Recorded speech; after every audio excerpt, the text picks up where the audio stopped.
ஒவ்வொரு நாளும் பேசப்படக்கூடிய விஷயத்தோட 11வது நாள் கேள்வி கேட்கப்பட்டு அதுக்கு சரியான பதில்கள் தாரார்கள். இன்ஷா அல்லாஹ் பெருமதியான பரிசுகளும் வழங்கப்பட்டதுக்கு போது நாங்கள் இன்ஷால்ல ஏற்பாடு செஞ்சு கொண்டிருக்கிறோம். அதனால பேசப்படக்கூடிய விஷயங்கள் உன்னிப்பாக கேட்கறதுக்கு முயற்சி. இன்ஷா அல்லாஹ் பெண்கண்ட சைடு இருக்கா ஆண்கண்ட சைடு இருக்கா இன்ஷா அல்லாஹ் கொஞ்சம் உன்னிப்பாக கேட்க. இன்ஷா அல்லாஹ் அது ஒரு உற்சாகத்துக்காக ஏற்பாடு செய்யப்பட்டது. 12 கேள்விகள் இன்ஷா அல்லாஹ் பொறுமதியான பரிசு கிடைக்கும். நோமலாக நல்ல பொறுமதியாக ஏற்பாடு செய்யப்பட்டு பரிசுகள் கிடைக்கும் இன்ஷா அல்லாஹ். அதனால கொஞ்சம் இன்ஷா அல்லாஹ் உன்னிப்பாக கேட்கறதுக்கு முயற்சி செய்யுங்க. அல்லாஹ் நான் கேட்கக்கூடிய விஷயங்களை வாழ்க்கை அவசியப்படி பார்த்து நசிவாக.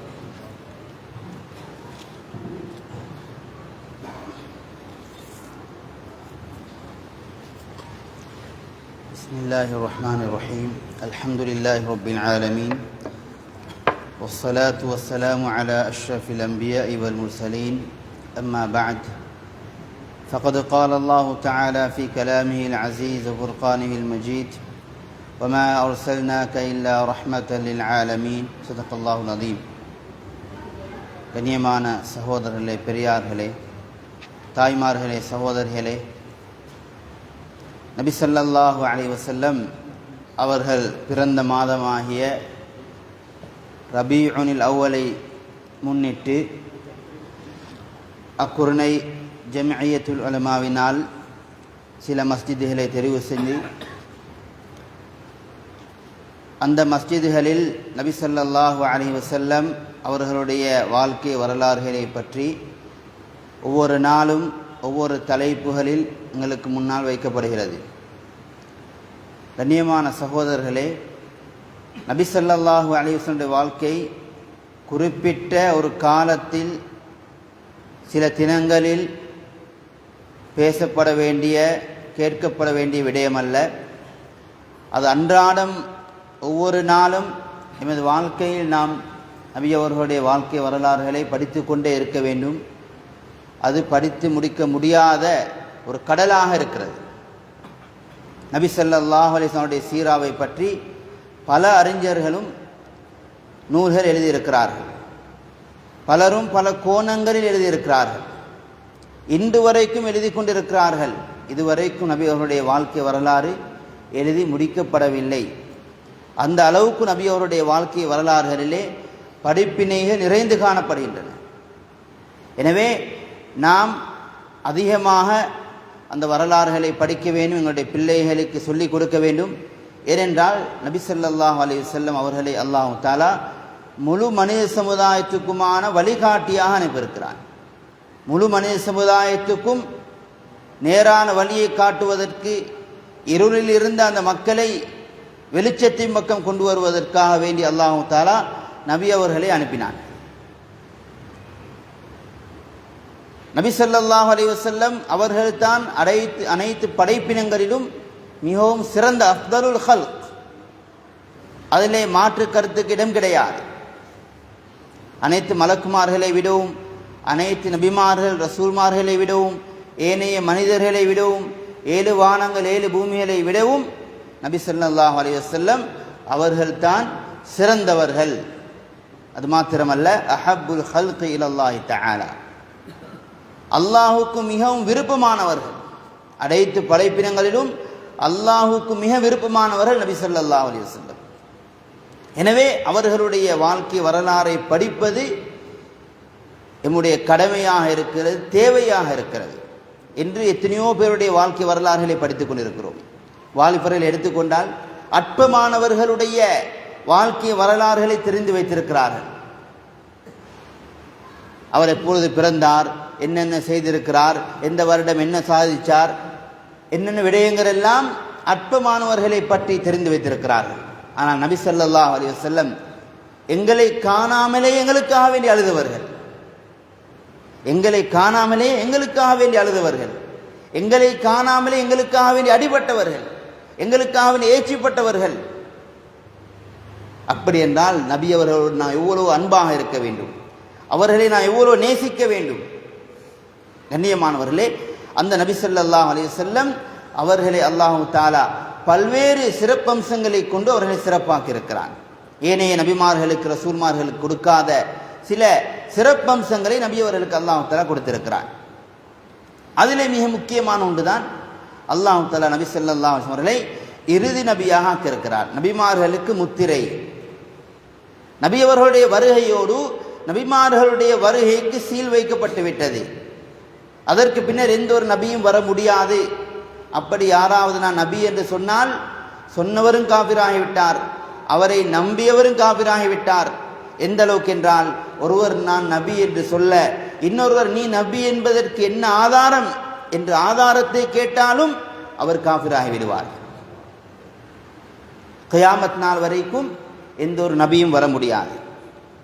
அல்லாஹ் தஆலா குர்ஆனில் குறிப்பிடுகிறான், மா கான முஹம்மதுன் அபா அஹதி மின் ரிஜாலிக்கும் வலாக்கின் ரசூலுல்லாஹி வ காத்தமுன் நபியீன். நபி ஸல்லல்லாஹு அலைஹி வஸல்லம் அவர்கள் உங்கள் எந்த ஆண்களுக்கும் தந்தையாக இருக்கவில்லை, மாறாக அவர்கள் அல்லாஹ்வுடைய தூதராகவும் நபிமார்களுக்கு முத்திரையாகவும் இருக்கிறார்கள் என்று அல்லாஹ் குர்ஆனில் குறிப்பிடுகிறான். நபி ஸல்லல்லாஹு அலைஹி வஸல்லம் சொன்னார்கள், லா நபிய பஅதி, எனக்கு பின்னால் எந்த ஒரு நபியும் வர முடியாது என்று நபி ஸல்லல்லாஹு அலைஹி வஸல்லம் சொன்னார்கள். எனவே நபி ஸல்லல்லாஹு அலைஹி வஸல்லம் இறுதி நபியாக வந்து அவர்கள் கியாமத் நாள் வரைக்கும் வருகின்ற அனைத்து மனிதர்களுக்கும் அவர்கள்தான் நபி, அவர்கள்தான் ரசூல். மனிதர்களுக்கு மாத்திரமல்ல, ஜின்களுக்கு, மலக்குமார்களுக்கு, ஏனைய அனைத்து படைப்பினங்களுக்கும் அல்லாஹ் தஆலா சொல்கிறான், வமா அர்ஸல்னாக இல்லா ரஹ்மத்தல் லில் ஆலமீன். நபியே, நாம் உம்மை அகிலத்தாருக்கு ரஹ்மத்தாக அருளாக அனுப்பியிருக்கிறோம். அகிலத்தார் என்றால் அல்லாஹ்வை தவிர உள்ள அனைத்துமே அதற்குள்ளால் வந்துவிடும். அல்லாஹ்வை தவிர உள்ள அனைத்து படைப்பினங்களுக்கும் நபியவர்களை அல்லாஹ் தஆலா ரஹ்மத்தாக ஆக்கியிருக்கிறான். அது மாத்திரமல்ல, இன்னும் ஒரு ஆயத்திலே அல்லாஹ் குறிப்பிடுகிறான், வமா அர்ஸல்னாக இல்லா காஃபத்தல் லின்னாஸ். நபியே, உங்களை அனைத்து மனிதர்களுக்கும் ரசூலாக ஆக்கியிருக்கிறோம். முன்னைய நபிமார்கள் குறிப்பிட்ட ஒரு சமூகத்துக்கு, குறிப்பிட்ட ஒரு ஊருக்கு அப்படித்தான் நபிமார்கள் வந்தார்கள். வைலா மதியன அஹாஹும் ஷுஐபா, வைலா ஆதின் அஹாஹும் ஹூதா, வைலா சமூத அஹாஹும் சாலிஹா.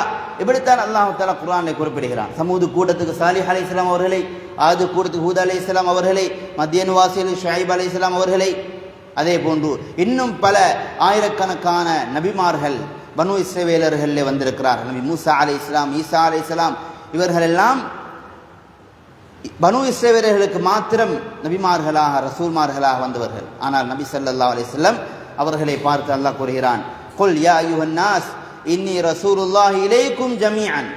நபியே, நீங்கள் கூறுங்கள், மனிதர்களே, உங்கள் அனைவருக்கும் நான் ரசூலாக வந்திருக்கிறேன் என்று சொல்லுங்கள் என்று அல்லாஹ் தஆலா நபி ஸல்லல்லாஹு அலைஹி வஸல்லம் அவர்களை பார்த்து குறிப்பிடுகிறான். அது மாத்திரமல்ல கண்ணியமானவர்களே, நபி ஸல்லல்லாஹு அலைஹி வஸல்லம் அவர்களுடைய மார்க்கத்தை யாராலும் மாற்ற முடியாது. கியாமத் நாள் வரைக்கும் நபி அவர்கள் கொண்டு வந்த மார்க்கம்தான். நபி அவர்கள் சொன்னார்கள், என்னுடைய உம்மத் கியாமத் நாள் வரைக்கும் இந்த தீனிலே நிலைத்திருப்பார்கள். அவர்களுக்கு மாற்றம் செய்பவர்கள் அவர்களுக்கு எந்த தீங்கும் செய்துவிட முடியாது. கியாமத் நாள் வரைக்கும் இதுதான் தீன், நபி அவர்களுடைய தீன் தான். அதே போன்று நபி ஸல்லல்லாஹு அலைஹி வஸல்லம் அவர்கள் எப்பொழுது வந்தார்களோ, அவர்களுக்கு எப்பொழுது குர்ஆன் கொடுக்கப்பட்டதோ, அத்துடன் அதற்கு முன்னுள்ள அனைத்து தீன்களும் பாத்திலாகிவிட்டது. அதற்கு முன்னுள்ள அனைத்து வேதங்களும் பாத்திலாகிவிட்டது. அனைத்துமே கேன்சல். நபி ஸல்லல்லாஹு அலைஹி வஸல்லம் அவர்களுடைய காலத்தில் ஒரு முறை ஹஸரத் உமர் ரலியல்லாஹு அன்ஹு அவர்களுக்கு ஒரு தௌராத்துடைய ஒரு பிரதி கிடைக்கிறது. அந்த பிரதியை எடுத்துக்கொண்டு வந்து நபி அவர்களுக்கு முன்னால் வாசித்து காண்பிக்கிறார்கள். வாசிக்கும் பொழுது நபி அவர்களுடைய முகம் கோபத்தின் காரணமாக சிவந்து கொண்டிருக்கிறது. அபூபக்கர் சித்திக் ரலியல்லாஹு அன்ஹு அவர்கள் உமர் ரலியல்லாஹு அவர்களை தட்டி சொன்னார்கள், நீங்கள் நபி அவருடைய முகத்தை பார்க்கவில்லையா? எவ்வளவு கோபப்படுகிறார்கள். ஏன், தௌராத்தை தான் படிக்கிறார்கள், அல்லாஹ்வினால் இறக்கப்பட்ட தௌராத்தை படிக்கிறார்கள். நபி அவர்களுடைய முகம் சிவக்கிறது. சொன்னார்கள் நபி ஸல்லல்லாஹு அலைஹி வஸல்லம், இந்த தௌராத் வேதம் கொடுக்கப்பட்ட மூசா அலைஹிஸ்ஸலாம், லவ் கான மூசா ஹய்யன் லமா வஸிஅஹு இல்லா இத்திபாஇ. இந்த தௌராத் வேதம் கொடுக்கப்பட்ட மூசா அலைஹிஸ்ஸலாம் அவர்கள் இன்று உயிரோடு இருந்திருந்தால், அவர்கள் நேர்வழி பெற வேண்டுமானால், அவர்கள் ஈடேற்றம் அடைய வேண்டுமானால், அவர்கள் சுவர்க்கம் நுழைய வேண்டுமானால், அவர்கள் என்னை பின்பற்றுவதை தவிர வேறு வழி கிடையாது. அவர்கள் இன்று உயிரோடு இருந்து அவர்கள் இந்த தௌராத்தை பின்பற்றி இருந்தால், அவர்களுக்கு கொடுக்கப்பட்ட ஷரியத்தை பின்பற்றி இருந்தால் அவர்களும் வழிகட்டவர்கள் தான், அவர்களும் நரகம்தான் செல்வார்கள்.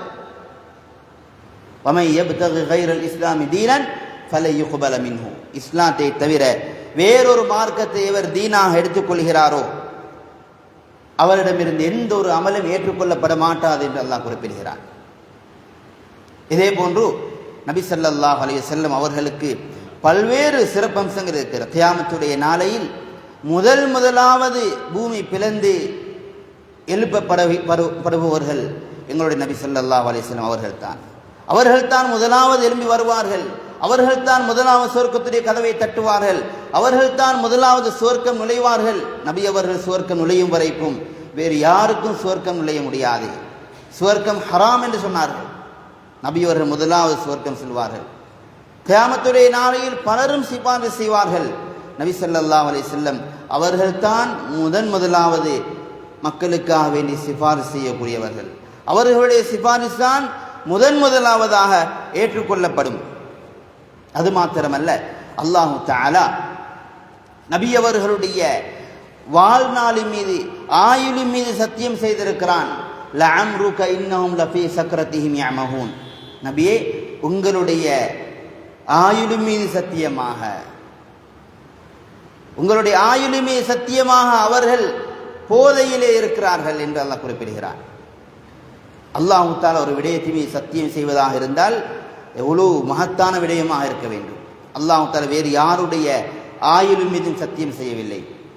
நபி அவர்களுடைய ஆயுளின் மீது மாத்திரம்தான் அல்லாஹ் தஆலா சத்தியம் செய்திருக்கிறான். இதே போன்று நபி ஸல்லல்லாஹு அலைஹி வஸல்லம் அவர்கள் உறங்குவார்களானால் அவர்களுடைய கண்கள் மாத்திரம்தான் உறங்கும், உள்ளம் உறங்க மாட்டாது. நபி அவர்கள் தூங்குவார்கள், கண் தூங்கி கொண்டிருக்கும்.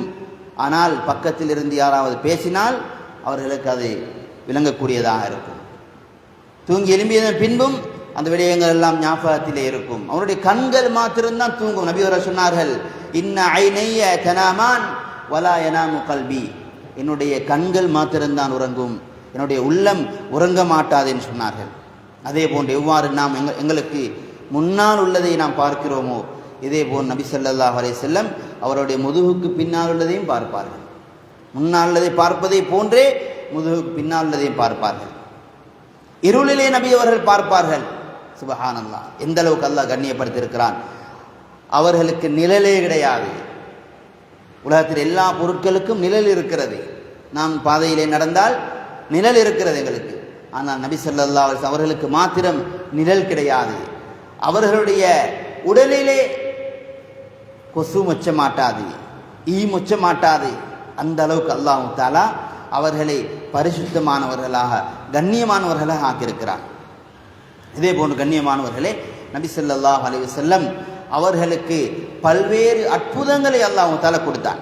நபி ஸல்லல்லாஹு அலைஹி வஸல்லம் அவர்களுக்கு ஏனைய நபிமார்களுக்கு சில அற்புதங்களை அல்லாஹ் கொடுத்திருந்தான். ஆனால் நபி அவர்களுடைய அற்புதங்கள் ஏராளமானவை. நபி அவர்கள் குறுகிய காலம்தான் வாழ்ந்தார்கள், ஆனால் அவருடைய அற்புதங்கள் ஏராளமாக இருக்கிறது. இமாம் பைஹக்கி ரஹ்மத்துல்லாஹி அலைஹி அவர்கள் பதிவு செய்கிறார்கள், நபி அவர்களுடைய அற்புதங்கள் 1000 என்று குறிப்பிடுகிறார்கள். இமாம் நவவி ரஹ்மத்துல்லாஹி அலைஹி அவர்கள் 1500 என்று குறிப்பிடுகிறார்கள். இமாம் சயூத்தி ரஹ்மத்துல்லாஹி அவர்கள் ஹஸாயிசுல் குப்ரா என்று தனியாக நபி அவர்களுடைய அற்புதங்களை பற்றி ஒரு தனியான ஒரு நூலை எழுதியிருக்கிறார்கள். அதே 1000 அற்புதங்களை குறிப்பிடுகிறார்கள். 1000 அற்புதங்களை குறிப்பிடுகிறார்கள். இன்னும் சில உலமாக்கள் நபி அவருடைய அற்புதங்கள் 3000 என்று குறிப்பிடுகிறார்கள். கண்ணியமானவர்களே, நபி ஸல்லல்லாஹு அலைஹி வஸல்லம் அவர்களுக்கு நுபுவத் கிடைப்பதற்கு முன்பே நபி அவர்கள் பாதையிலே நடந்து செல்லும் பொழுது எந்தெந்த கற்களை எல்லாம் மரங்களை எல்லாம் கடந்து செல்கிறார்களோ அந்த மரங்கள் கற்கள் எல்லாம் நபி அவர்களுக்கு சலாம் சொல்லக்கூடியதாக இருந்தது. நபி ஸல்லல்லாஹு அலைஹி வஸல்லம் நுபுவத் கிடைப்பதற்கு முன்பாக அவர்கள் என்ன செய்வார்கள்? ஹிரா குகைக்கு செல்வார்கள். ஒரு வருடத்தில் ஒரு மாதம் ஹிரா குகைக்கு சென்று அங்கு அவர்கள் இபாதத்தில் ஈடுபடுவார்கள். இப்ராஹிம் அலைஹிஸ்ஸலாம் அவர்களுடைய மார்க்கத்தில் இருந்து வந்து மீதமாக இருந்த இபாதத்துகளிலே அவர்கள் ஈடுபடக்கூடியவர்களாக இருந்தார்கள். ஒரு மாத காலம் அவர்கள் இந்த பாதையிலே செல்லும் பொழுதெல்லாம் நபி அவர்களுக்கு அந்த கற்கள் மரங்கள் எல்லாம் நபி அவர்களுக்கு சலாம் சொல்லக்கூடியதாக இருந்தது. நபி அவர்கள் நுபுவத் கிடைத்த பின்பு ஒரு தடவை சொன்னார்கள் சஹாபாக்களிடத்திலே, மக்காவிலே எனக்கு ஒரு கல்லை தெரியும், மக்காவிலே ஒரு கல் இருக்கிறது, அது நான் நபியாக அனுப்பப்படுவதற்கு முன்னரே எனக்கு சலாம் சொல்லக்கூடியதாக இருந்தது என்று நபி ஸல்லல்லாஹு அலைஹி வஸல்லம் சொன்னார். அதே போன்று இன்னும் ஒரு தடவை நபி ஸல்லல்லாஹு அலைஹி வஸல்லம் மக்காவிலிருந்து அடிபட்டு இரத்தங்களெல்லாம் வடிந்த நிலையில், முகத்திலே இரத்தம் தோய்ந்த நிலையில் வெளிப்பட்டு கொண்டிருக்கிறார்கள். ஜிப்ரீல் அலைஹிஸ்ஸலாம் வந்தார்கள். யா ரசூலல்லாஹ், உங்களுக்கு என்ன நடந்தது, ஏன் இப்படி இருக்கிறீர்கள்? சொன்னார்கள், என்னுடைய சமூகம் என்னை காயப்படுத்தி விட்டார்கள், எனக்கு அதாவது இரத்தங்கள் வடிய வைத்து விட்டார்கள் என்று சொன்ன பொழுது ஜிப்ரீல் அலைஹிஸ்ஸலாம் கேட்டார்கள், நபியே, உங்களுக்கு நான் ஒரு அற்புதத்தை காட்டவா? நபி அவர்கள் ஆம் என்று சொன்னார்கள். ஜிப்ரீல் அலைஹிஸ்ஸலாம், நீங்கள் அதோ இருக்கின்ற அந்த மரத்தை நீங்கள் கூப்பிடுங்கள் என்று ஜிப்ரீல் அலைஹிஸ்ஸலாம் அவர்கள் சொன்னார்கள். நபி ஸல்லல்லாஹு அலைஹி வஸல்லம் அந்த மரத்தை அழைத்தார்கள். அந்த மரம் அப்படியே வேரோடு பூமியிலே கோடிட்டுவார் அப்படி நபி அவர்களுக்கு முன்னால் வந்து நிற்கிறது. பின்பு நபி அவர்கள் சொன்னார்கள், இந்த மரத்தை திரும்பவும் அந்த இடத்துக்கு போக சொல்லுங்கள். ஜிப்ரீல் அலைஹிஸ்ஸலாம் சொன்னார்கள், அந்த மரம் திரும்பவும் அதே இடத்துக்கு சென்றது. நபி அவர்கள் சொன்னார்கள், இது எனக்கு போதும் என்று சொன்னார்கள். கண்ணியமானவர்கள், இப்படி நபி அவர்கள் கொடுக்கப்பட்ட பல்வேறு அற்புதங்களில் மிகப்பெரிய அற்புதம்தான் குர்ஆனாக இருக்கிறது. குர்ஆன் நபி அவர்கள் கொடுத்த மிகப்பெரிய அற்புதம். முன்னைய நபிமார்களுடைய அற்புதங்கள் எல்லாம் நாம் வெறுமனை படிப்பதற்குத்தான் இருக்கிறது, குர்ஆனிலே இருக்கிறது, ஹதீஸிலே இருக்கிறது. ஆனால் பார்ப்பதற்கு எந்த ஒரு அற்புதமும் கிடையாது. ஒரு கவிஞர் சொல்கிறார், ஜாஅன் நபியூன பில் ஆயாத்தி ஃபன்ஸரமத் வஜித்தனா பிகிதாபின் கைரி முன்ஃபரிமி. முன்னைய நபிமார்கள் பல அற்புதங்களை கொண்டு வந்தார்கள். அந்த அற்புதங்கள் எல்லாம் காலத்தோடு அப்படியே சென்று விட்டது.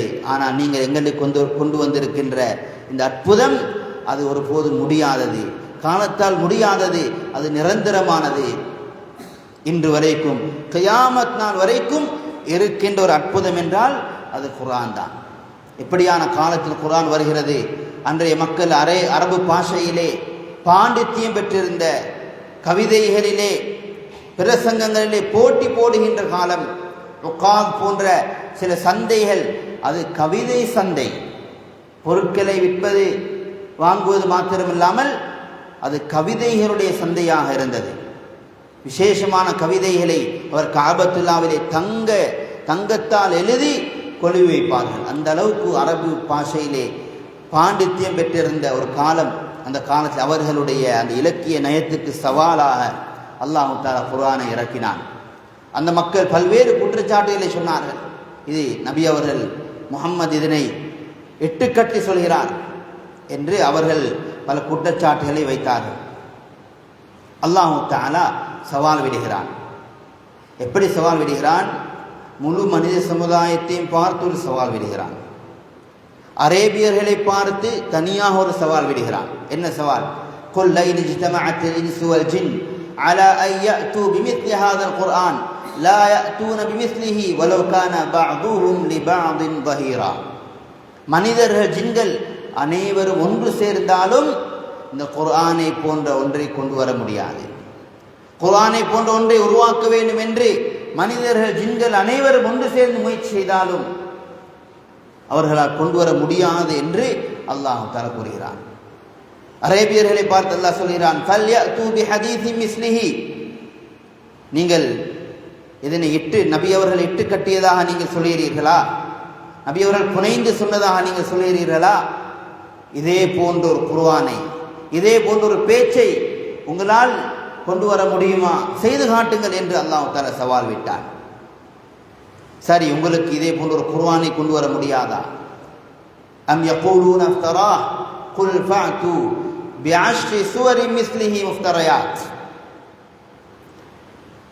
முழு குர்ஆனை கொண்டு வர முடியாவிட்டால் நீங்கள் இந்த குர்ஆனிலே உள்ள 10 சூறாக்களை போன்று கொண்டு வாருங்கள். குர்ஆனுடைய 10 சூறாக்களை போன்ற ஒன்றை நீங்கள் உருவாக்கி காட்டுங்கள். வதுஉ மன் இஸ்ததஅதும் மின் தூனில்லாஹ். அந்த சவால் எப்படியான சவால்? அது கால எல்லை, அவர்களுக்கு ஒரு டெட்லைன் கொடுக்கப்படவில்லை. இவ்வளவு காலத்துக்குள்ளால் நீங்கள் செய்ய வேண்டும் என்று அவர்களுக்கு கால வரையறை கொடுக்கப்படவில்லை. நீங்கள் எவ்வளவு காலம் வேண்டுமானாலும் எடுத்துக்கொள்ளலாம். உதவிக்கு யாரை வேண்டுமானாலும் அழைத்துக் கொள்ளலாம். வதுஉ மன் இஸ்ததஅதும் மின் தூனில்லாஹ், நீங்கள் யாரை வேண்டுமானாலும் அழைத்துக் கொள்ளுங்கள் உதவிக்கு. எல்லோரும் சேர்ந்து குர்ஆனிலே உள்ள 10 சூறாக்களை போல் உருவாக்கி காட்டுங்கள். முடியாதா?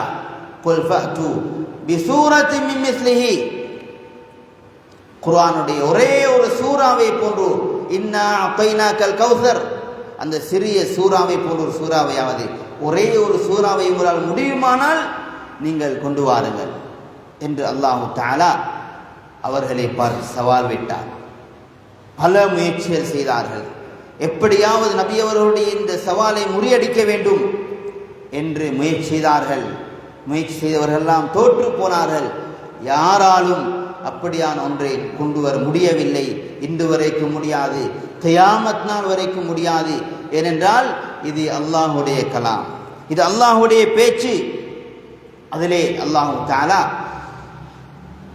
பல்லாயிரக்கணக்கான வருடங்களுக்கு முன்னால் நடந்த விடயங்களை அல்லாஹ் பேசுகிறான். இன்னும் வருடங்களுக்கு பின்னர் நடக்க இருக்கின்ற விடயங்களை அல்லாஹ் பேசுகிறான். அது மாத்திரமல்ல, குர்ஆனிலே உள்ள சட்டம் எப்படியான சட்டம் என்றால், அது எல்லா காலங்களுக்கும் எல்லா மனிதர்களுக்கும் பொருத்தமானது, எல்லா இடங்களுக்கும் பொருத்தமானது. உலகத்துடைய சட்டம் எவ்வளோ பெரிய மாமேதையை உருவாக்கினால் இன்று சாதாரண மனிதர்களால் கூட பிழை பிடிக்க முடியுமான அளவுக்கு குறையுள்ளதாகத்தான் காணப்படுகிறது. உலகத்துடைய சட்டங்கள் எல்லாம் எவ்வளோ குறைபாடுகளோடு இருக்கிறது. ஆனால் அன்று குர்ஆன் சொன்ன சட்டம் அது எல்லா இடங்களுக்கும் எல்லா காலங்களுக்கும் பொருத்தமானது. இன்று மனிதர்கள் உருவாக்கிய சட்டம் அது எல்லா இடங்களுக்கும் பொருத்தமானதல்ல, எல்லா காலங்களுக்கும் பொருத்தமானதல்ல, எல்லா மனிதர்களுக்கும் பொருத்தமானதல்ல. அது பல குறைபாடுகள் உள்ளதாக, காலத்துக்கு காலம் மாறக்கூடியதாக தான் அந்த சட்டங்கள் எல்லாம் இருந்து கொண்டிருக்கிறது.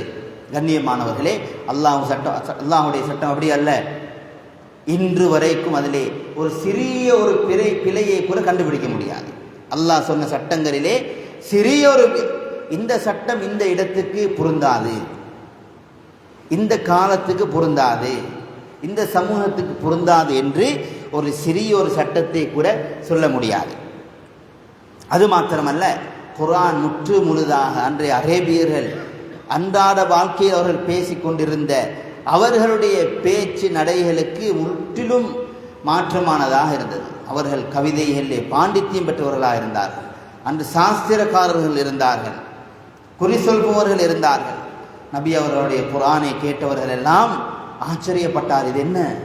இது சாஸ்திரமாகவும் இல்லை, வமா ஹுவ பிகௌலி ஷாயிர் வமா ஹுவ பிகௌலி காஹின், இது ஒரு சாஸ்திரக்காரருடைய பேச்சாகவும் இல்லை, ஒரு கவிஞருடைய பேச்சாகவும் இல்லை, இது சூனியக்காரருடைய பேச்சை போன்றும் கிடையாது. இது என்ன? அரபியில் தான் பேசுகிறார், அரபு எழுத்துக்கள் தான் இருக்கிறது, ஆனால் அரபு பாஷையிலே பாண்டித்தியம் பெற்ற எங்களுக்கு அது புரியாமல் இருக்கிறது. இவ்வளோ ஆச்சரியமாக இருக்கிறது என்றுதான் அந்த மக்கள் நோக்கினார்கள். அது மாத்திரமல்லாமல் குர்ஆனை கேட்பவர்களுடைய உள்ளத்திலே அது பெரும் ஒரு தாக்கத்தை ஏற்படுத்தக்கூடியதாக இருந்தது. கண்ணியமானவர்களே, அதே போன்று அல்லாஹ் தஆலா நபி அவர்களுக்கு கொடுத்த இன்னும் ஒரு அற்புதம் தான், நபி அவர்களுடைய காலத்திலே மக்காவுடைய காஃபிரர் சொன்னார்கள், நீங்கள் ரசூல் என்பதற்கு ஆதாரமாக ஏதாவது ஒரு அற்புதத்தை நீங்கள் காட்ட வேண்டும். நபி அவர்கள் என்ன செய்தார்கள்? அவர்களுடைய விரல்களால் பிரம்மாண்டமான இந்த சந்திரனை நோக்கி சைக்கினை செய்கிறார்கள். அது இரண்டாக பிளக்கிறது. சஹாபாக்கள் கண்கூடாக பார்த்தார். நபி அவர்கள், நீங்கள் சாட்சி சொல்லுங்கள் என்று சொன்னார். இஷ்ஹது, பார்த்து கொள்ளுங்கள், சாட்சியாக இருந்து கொள்ளுங்கள். சந்திரனுடைய ஒரு பாதி மலையினுடைய ஒரு பக்கத்திலும் மறுபாதி மற்ற பக்கத்திலும் இருக்கிறது. இதை உலகில் உள்ள பலரும் பார்த்தார்கள். அன்றைய காலத்தில் இந்தியாவிலே இருந்த ஒரு மன்னர், கேரளாவிலே இருந்த ஒரு மன்னர், அதாவது சேரமான் பெருமாள் என்று சொல்லக்கூடிய ஒரு மன்னர், அவர் இதனை பார்த்தார். பார்த்து அதற்கு பின்னர் நபி அவர்களை சந்திப்பதற்காக வேண்டி அங்கு மக்காவுக்கு செல்கிறார். அவர் செல்லும் பொழுது நபி அவர்கள் மரணித்து அதற்கு பின்னால் உள்ள கலீஃபாக்களுடைய காலமாக இருந்தது. அவர் இஸ்லாத்தை ஏற்றுக்கொண்டு வந்த வரலாற்று நூல்களிலே பதிவு செய்யப்பட்டிருக்கிறது. அதே போன்று த ஹியூமன் என்ற ஒரு நூல் அன்றைய காலத்தில் வெளியிடப்பட்ட ஒரு பத்திரிகை. அதிலே சைனாவிலே உள்ள ஒரு பழைமை வாய்ந்த ஒரு கட்டிடத்தை பற்றி எழுதப்பட்டிருக்கிறது. பழைமை வாய்ந்த ஒரு கட்டிடம். அந்த கட்டிடத்துடைய வரலாறு அங்கு பதியப்பட்டிருக்கிறது. அது எப்பொழுது கட்டப்பட்டது என்ற வரலாறை எழும் பொழுது வானத்தில் மிகப்பெரிய அந்த அற்புதம் நடந்த வருடத்தில் இது கட்டப்பட்டது, அதாவது சந்திரன் பிளந்த வருடத்தில் இந்த கட்டிடம் கட்டப்பட்டது என்று அந்த பழைமை வாய்ந்த கட்டிடத்திலே பதிவு செய்யப்பட்டிருப்பதாக த ஹியூமன் என்ற பத்திரிகையில் பதிவு செய்யப்பட்டிருக்கிறது. எனவே கண்ணியமானவர்களே, அல்லாஹ் தஆலா நபி அவர்களை கொண்டு இவ்வளவு அற்புதங்களை எல்லாம் நிகழ்த்தினார். நபி அவர்களுடைய பல சந்தர்ப்பங்களில் நபி அவர்களுடைய விரல்களில் இருந்து தண்ணீர் ஊற்றெடுத்திருக்கிறது. பல சந்தர்ப்பங்களில் புவாத் என்ற ஒரு இடத்தில் வைத்து, அதே போன்று ஹுதைபியா, தபூக், அதே போன்று குபாவிலே, இன்னொரு இடத்தில் ஜௌரா என்ற இடத்தில், காஹா என்ற இடத்திலெல்லாம் பல சந்தர்ப்பங்களில் சஹாபாக்களுக்கு தண்ணீர் பற்றாக்குறை ஏற்படும் பொழுது, தண்ணீர் இல்லாமல் சிரமப்படும் பொழுது நபி அவர்களுடைய விரல்களில் இருந்து அல்லாஹ் தஆலா தண்ணீரை ஊற்றுவர செய்தார். நபி அவர்கள் பாத்திரத்தில் கையை போடுகிறார். எவ்வளோ சிறிய பாத்திரம் என்றால் கையை கூட விரிக்க முடியாத அளவுக்கு சிறிய பாத்திரம், அதிலே போடுகிறார்கள். நபி அவர்களுடைய கை விரல்களில் இருந்து தண்ணீர் பெருக்கெடுத்து வருகிறது. இமாம் புகாரி ரஹிமஹுல்லாஹ் பதிவு செய்கிறார்கள், ஹுதைபியாவுடைய வருடத்தில் சஹாபாக்களுக்கு தண்ணீர் இல்லாமல் சிரமம் ஏற்படுகிறது. சஹாபாக்கள் நபி அவர்கள், யா ரசூலல்லாஹ், எங்களுக்கு தண்ணீர் இல்லாமல் சிரமமாக இருக்கிறது, உது செய்வதற்கு குடிப்பதற்கு தண்ணீர் இல்லாமல் இருக்கிறது. நபி அவர்கள் ஒரு பாத்திரத்தை எடுத்தார்கள், கையை விட்டார்கள், தண்ணீர் பெருக்கெடுத்து வருகிறது. சஹாபாக்கள் தாராளமாக எடுத்து குடித்து கொண்டார்கள், உது செய்து கொண்டார்கள், அவருடைய ஏனைய தேவைகள் எல்லாம் பூர்த்தி செய்தார்கள். அவரிடம் கேட்கப்பட்டது சஹாபாக்களிடம், நீங்கள் அந்த தினத்தில் எத்தனை பேர் இருந்தீர்கள்? சொன்னார்கள், 1,00,000 பேர் இருந்திருந்தாலும் அனைவருக்கும் தண்ணீர் போதுமாக இருந்திருக்கும், அவ்வளவு தண்ணீர் வந்தது. ஆனால் நாங்கள் 1500 பேர் இருந்தோம் என்ற செய்தியை பதிவு செய்கிறார். இவ்வாறு நபி அவர்களுடைய விரலிலிருந்து தண்ணீர் பெருக்கெடுத்த ஊற்றெடுத்த சம்பவம் பல ஹதீஸ் கிரந்தங்களிலே பல சந்தர்ப்பங்கள் நடந்ததாக பதிவு செய்யப்பட்டிருக்கிறது.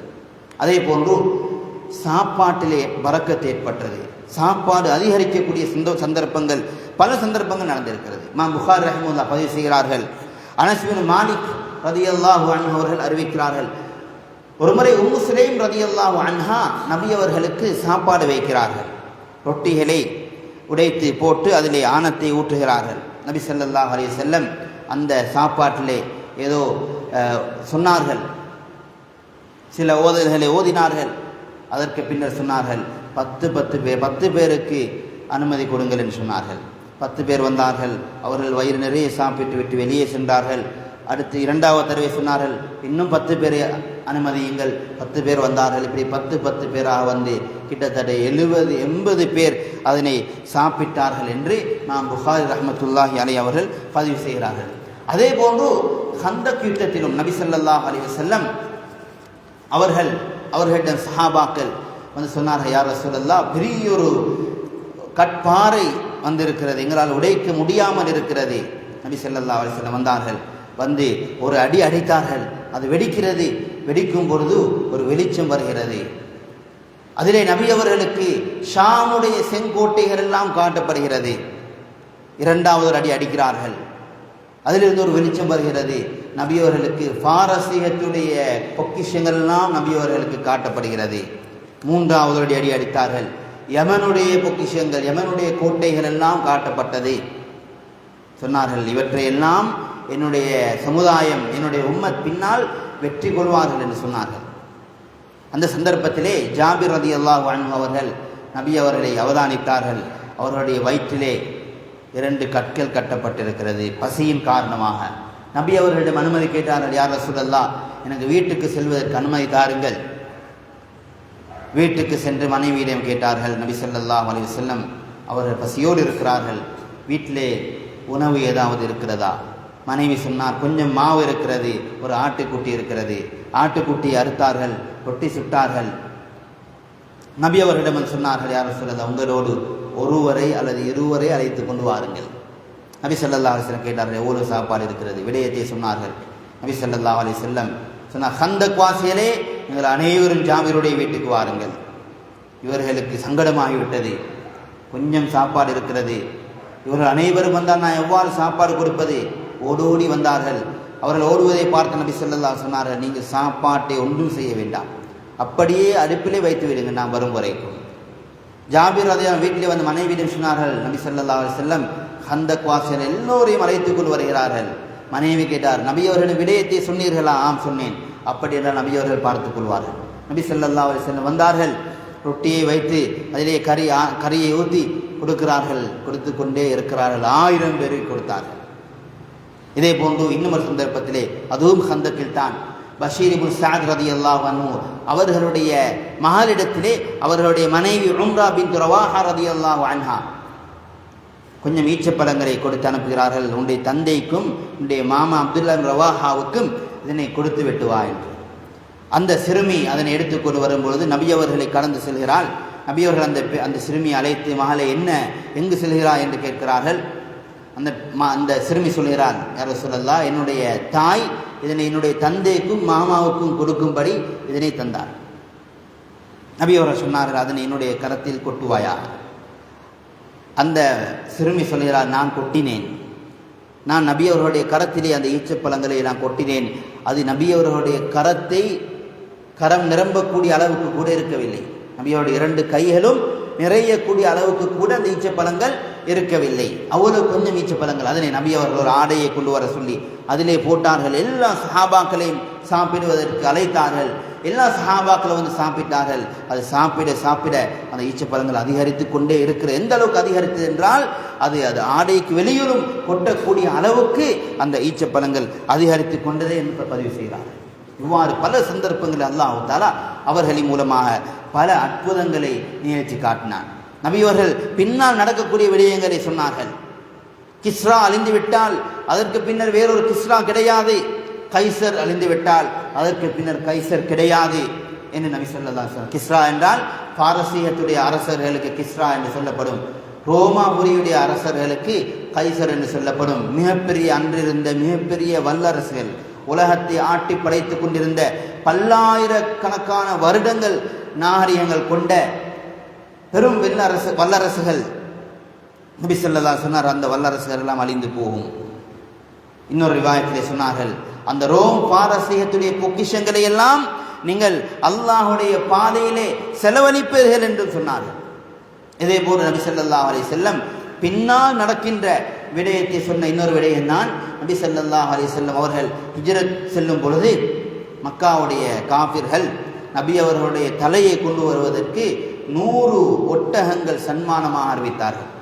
அதனை அடைவதற்காக சுராக்கத் இப்னு மாலிக் என்று சொல்லக்கூடியவன் நபி அவர்களை தேடி புறப்படுகிறான். நபி அவர்களை கண்டு நபி அவர்களை பிடிக்க வரும்பொழுது அவனுடைய பாதங்கள் பூமிக்குள்ளால் புதைந்து கொள்கிறது. அது 3 தடவைகள் அவர் மன்னிப்பு கேட்கிறார். நபி அவர்கள் திரும்ப துவா செய்கிறார்கள். இவ்வாறு 3 தடவைகள் புதைந்து வெளியே எழும்புகிறார். இறுதியாக நபி அவர்கள் சொன்னார்கள், நீ இந்த விடயத்தை யாருக்கும் சொல்லாமல் மறைத்தால் உனக்கு கிஸ்ராவுடைய 2 காப்புகளும் அணிவிக்கப்படும். அந்த காப்புகள் உலகத்துக்கே பிரபலியமானதாக இருந்தது. அவ்வளவு பெருமதியானதாக அந்த காப்புகள் காணப்பட்டது. நபி அவர்கள் சொன்னார், கிஸ்ராவுடைய 2 காப்புகள் அது உன்னுடைய கரத்திலே அணிவிக்கப்படும் என்று சொன்னார்கள். பின்னால் உமர் ரலியல்லாஹு அன்ஹு அவர்களுடைய காலத்தில் பாரசீகம் வெற்றி கொள்ளப்பட்டு அந்த சுராக்காவுடைய கரத்திலே கிஸ்ராவுடைய அந்த பெருமதியான 2 காப்புகள் அணிவிக்கப்படுகிறது. அதேபோல் நபி ஸல்லல்லாஹு அலைஹி வஸல்லம் சொன்ன விடயம் புகாரியிலே பதிவு செய்யப்பட்டிருக்கிறது. சொன்னார்கள், ஹசன் ரலியல்லாஹு அன்ஹு தன்னுடைய பேரன் ஹசன் ரலியல்லாஹு அன்ஹு அவர்கள் 2 கூட்டங்களுக்கிடையிலே நடக்கின்ற பெரிய ஒரு ஃபித்னா இல்லாமலாகுவதற்கு, அது அணைவதற்கு காரணமாக இருப்பார்கள் என்று நபி அவர்கள் அவர்களுடைய காலத்திலே சொன்னார்கள். பின்னால் ஹஸரத் அலி ரலியல்லாஹு அன்ஹு அவர்களுடைய வஃபாத்துக்கும் பின்னர் முஆவியா ரலியல்லாஹு அன்ஹு அவர்களுக்கும் அலி ரலியல்லாஹு அன்ஹு அவர்களுடைய கூட்டத்துக்கும் இடையிலே ஒரு மோதல், சிஃபீனுடைய மோதல் நடக்கிறது. அலி ரலியல்லாஹு அவர்களுடைய படைக்கும் முஆவியா ரலியல்லாஹு அன்ஹுடைய படைக்கும் இடையில். இதிலே அதுக்கு அதாவது அலி ரலியல்லாஹு பின்னர் ஹசன் ரலியல்லாஹு அவர்கள் பைஅத் செய்யப்படுகிறது. ஹசன் ரலியல்லாஹு அன்ஹு அவர்கள் என்ன செய்கிறார்கள், தன்னுடைய ஆட்சியை விட்டு கொடுத்ததின் காரணமாக பெரிய ஒரு ஃபித்னா, பெரிய ஒரு குழப்பம் அங்கு அடக்கப்படுகிறது. அதனை நபி அவர்கள் ஆரம்பத்திலே அறிவித்து விட்டார்கள்.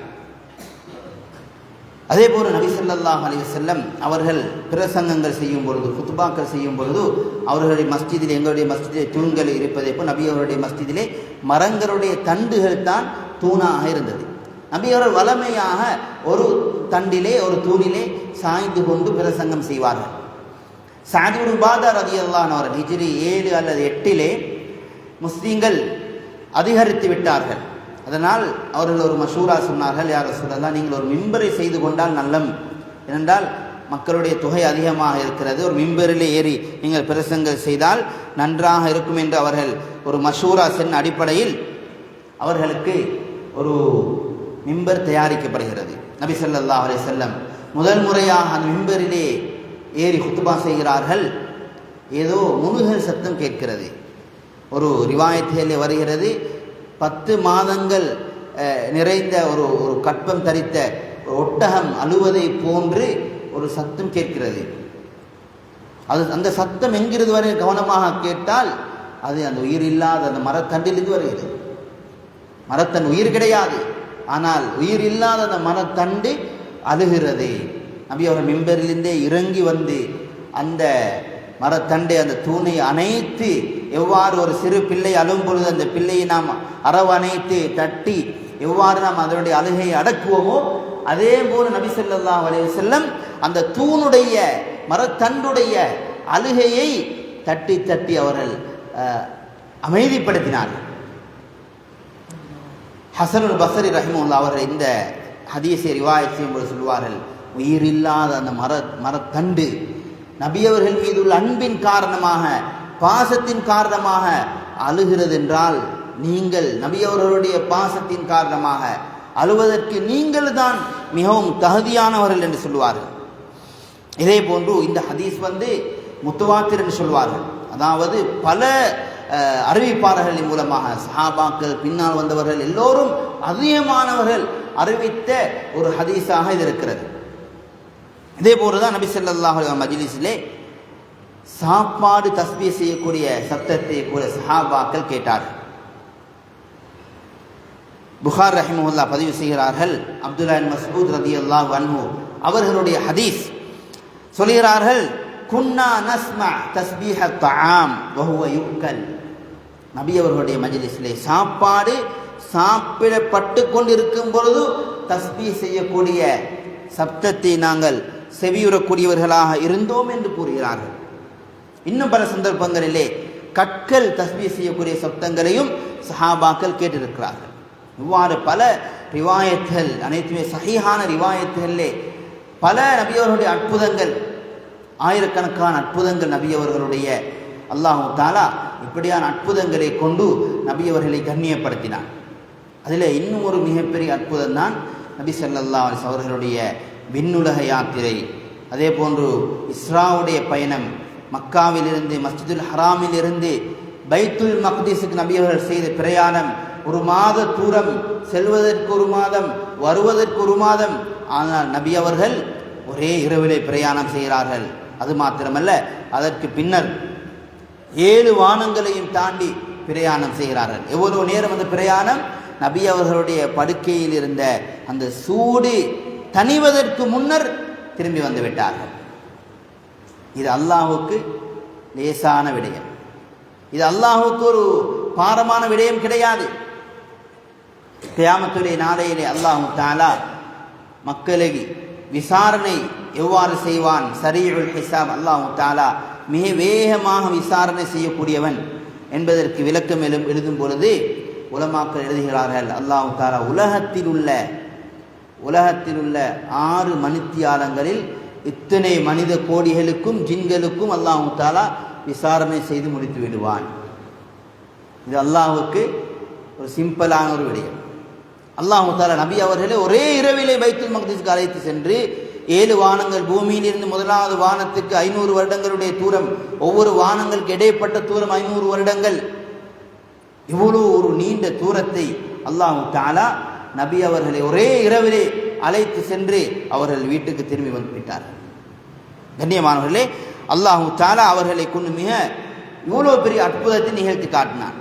எதற்காகவே நபியவர்களுடைய ஆறுதலுக்காக. அந்த வருடம் தான் நபியவருடைய மனைவி ஹதீஜா ரலியல்லாஹு அன்ஹா, அதே போன்று நபியவருடைய சிறிய தந்தை அபூ தாலிப் இருவரும் மரணித்து நபியவர்கள் கவலையோடு இருந்த காலம்.